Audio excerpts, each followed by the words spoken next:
Assalamualaikum warahmatullahi wabarakatuh. Waalaikumsalam warahmatullahi wabarakatuh. Apa kabar anak-anak? Baik. Alhamdulillah baik. Semangat semua ya. Seperti biasa sebelum kita memulai pelajaran, kita berdoa bersama. Silahkan dipimpin berdoa. Marilah kita berdoa terlebih dahulu menurut keyakinan masing-masing. Berdoa mulai. Ya, terima kasih Fahri sudah memimpin berdoa. Baik, sudah hadir semua. Ada yang tidak masuk? Nyanyikan lagu Indonesia Raya. Silahkan Azza dipimpin teman-temannya. Indonesia. Siapa yang masih ingat apa sih sumber daya alam di pembelajaran yang lalu? Minyak bumi. Boleh. Apalagi yang lain? Batu bara, Bu. Ya, ada lagi? Logam, Bu. Logam, iya betul. Apa sih manfaatnya mempelajari sumber daya alam ini untuk kalian? Nah, ini untuk melestarikan sumber daya alam yang ada di Indonesia. Nah, muatan pelajarannya adalah bahasa Indonesia dan IPS. Tujuan pembelajarannya, lalu kegiatan diskusi, kalian dapat mengklasifikasi jenis sumber daya alam. Melalui tayangan video dapat merancang kegiatan wawancara. Coba lihat gambar. Ya, ada gambar apa ini? Orang yang bensin. Bensin, Bu. Iya. Kemudian dari mana bensin berasal? Minyak bumi, Dari Bu. minyak bumi. Kemudian apakah minyak bumi dapat diperbaharui? Tidak. Ini tentang sumber daya alam, khususnya pemanfaatan sumber daya alam. Nah, tadi Bu Guru tanya, apa sih sumber daya alam? Sumber daya alam. Sumber daya alam adalah semua yang dapat di alam, kekayaan alam, yang dapat dimanfaatkan oleh manusia untuk mencukupi segala kebutuhan hidup ya.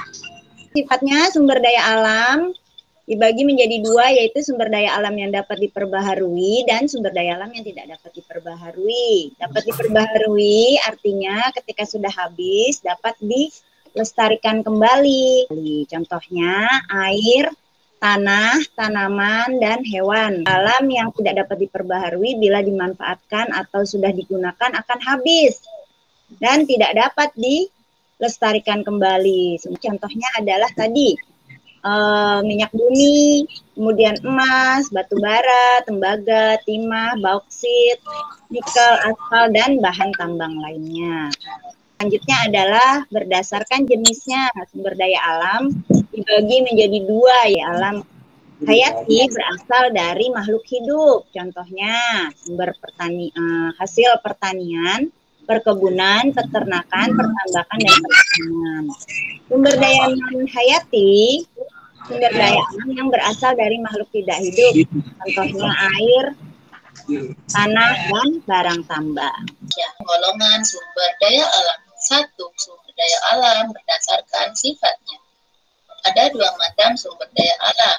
A. Sumber daya alam yang dapat diperbarui, yaitu sumber daya alam yang dapat digunakan kembali setelah digunakan, jumlahnya melimpah di alam. B. Sumber daya alam yang tidak dapat diperbarui, yaitu sumber daya alam yang akan habis setelah digunakan, serta jumlahnya terbatas di alam. Sumber daya alam yang diperbaharui contohnya adalah pertanian. Hasilnya berupa padi, jagung, tanah, kedelai, singkong, dan hasil sumber daya alamnya berupa sapi, kambing, kerbau, ayam, bebek, serta kelinci. 2.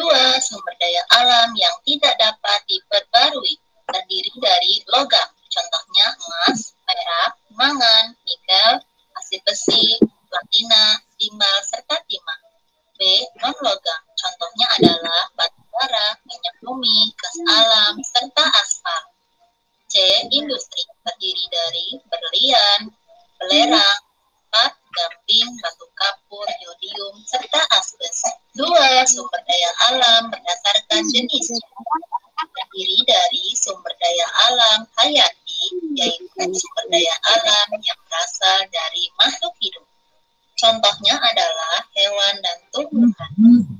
Yang kedua, sumber daya alam non-hayati, terdiri dari benda yang tidak hidup, yaitu matahari, tanah, udara, serta air. C. Sumber daya alam berupa bahan tambang. Sumber daya alam bahan tambang dibagi menjadi 3. Yang pertama, bahan tambang organik, merupakan bahan tambang yang berasal dari tumbuhan atau makhluk hidup kecil yang terpendam jutaan tahun lalu.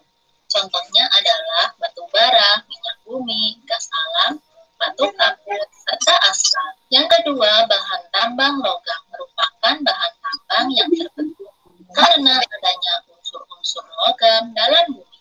Contohnya adalah emas, perak, nikel, besi, serta timah. 3. Bahan tambang non-logam merupakan bahan tambang yang terbentuk karena adanya unsur non-logam anorganik.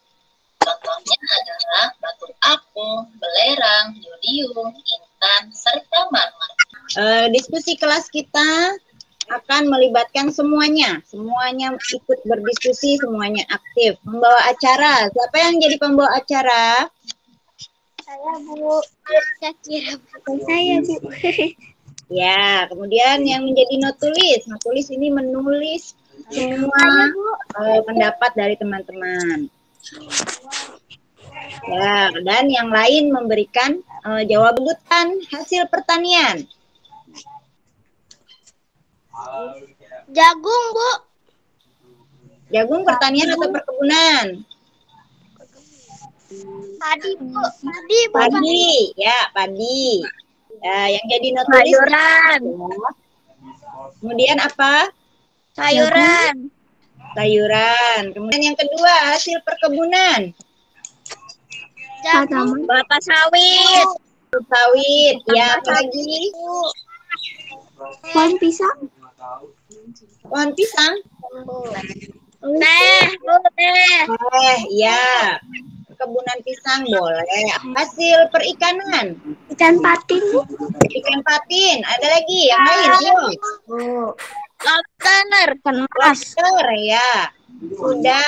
Iya. Ini selendang jati. Tadi ada di video. Rotan, Bu. Rotan. Ya, pinter. Bambu, Bu. Bambu. Bisa. Kemudian hasil peternakan. Sapi, Bu. Ayam. Sapi, Ayam. Sapi. Silahkan Firdaus dibacakan hasil Pertanian diskusinya. beras, jagung, singkong, sayur mayur, buah-buahan.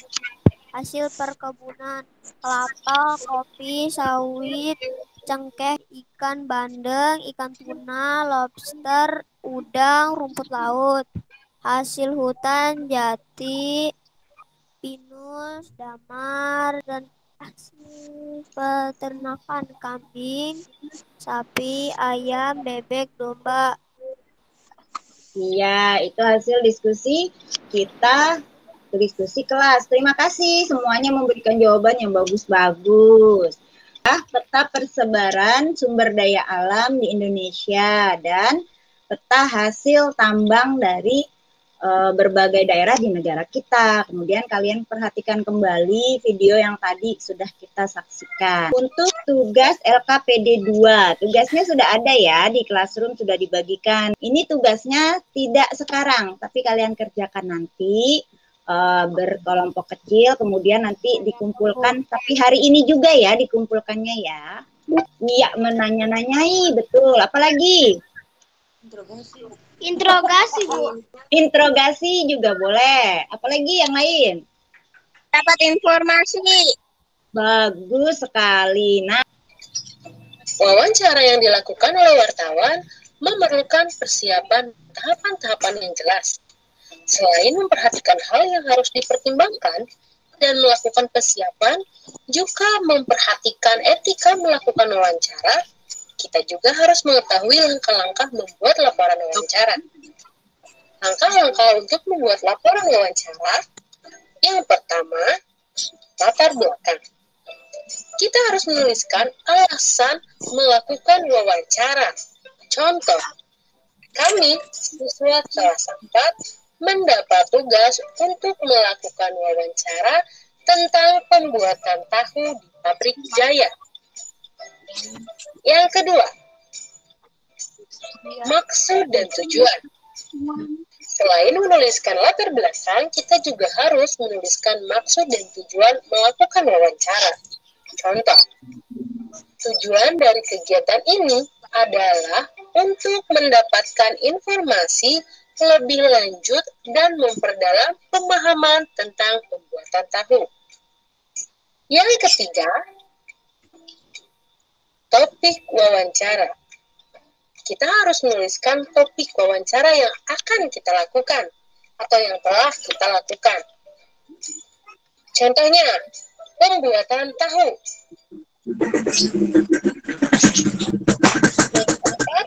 Waktu kemudian. Kita harus menuliskan waktu dan tempat wawancara, kapan dan di mana wawancara itu dilakukan. Contohnya, wawancara dilaksanakan pada hari atau tanggal Minggu 26 April 2020, waktu pukul 10 sampai dengan 12.00 waktu Indonesia Barat, tempat Desa Girimukti. Selanjutnya, kelima, laporan hasil wawancara. Kita harus menuliskan narasumber, wawancara, dan hasil wawancara. Kita harus menuliskan siapa narasumber, siapa pewawancara, dan hasil wawancaranya. Contoh, narasumber Bapak Jaya, pewawancara Resti. Untuk hasil wawancara, kalian bisa menuliskan pertanyaan dan jawaban dari wawancara yang telah kalian lakukan. Yang keenam, kesimpulan. Menuliskan kesimpulan dari hasil wawancara yang telah dilakukan. Nah, ini Bu Guru contohkan, latar belakangnya sudah ditulis, kemudian maksud dan tujuannya juga sudah ada, topiknya tentang pemanfaatan sumber daya alam. Kalian isi hari, waktu, tanggal, siapa yang diwawancarai, dan nama kalian sebagai pewawancara. Kemudian pertanyaannya kalian tulis, nanti jawaban dari narasumber juga kalian tulis. Pertanyaannya 5, dan yang diwawancarai 5. Setelah kalian mendapatkan 5 orang sebagai narasumber yang diwawancarai, kalian nanti baru menuliskan kesimpulan. Kesimpulannya satu saja. Dari 5 orang tersebut, kesimpulannya apa dituliskan. Nah, tugas ini juga tidak sekarang dikumpulkan karena kalian harus mewawancarai 5 orang. Tugas ini dikumpulkan minggu depan. Untuk tugas wawancaranya sudah jelas belum? Ada yang mau tanya? Ya, silahkan. Guru, di rumah saya hanya bertiga karena ayah saya dinas di luar kota. Siapa yang harus saya wawancarai selain ibu dan kakak? Oh, bagus, Zahra pertanyaannya. Kalau di rumah kalian hanya ada ibu dan kakak, kalian boleh bertanya kepada tetangga yang dekat rumah. Senang tidak belajar hari ini? Tenang, Bu. Apa yang kalian pelajari hari ini? Tentang wawancara dan sumber daya alam. Apa kesimpulannya? Hari ini kita mempelajari tentang sumber daya alam. Sumber daya alam berdasarkan sifat dan jenisnya. Kemudian yang kedua, kita juga mempelajari tentang bagaimana mempersiapkan kegiatan wawancara. Untuk menutup pembelajaran kita hari ini, mari kita sama-sama mengucapkan hamdalah. Alhamdulillah.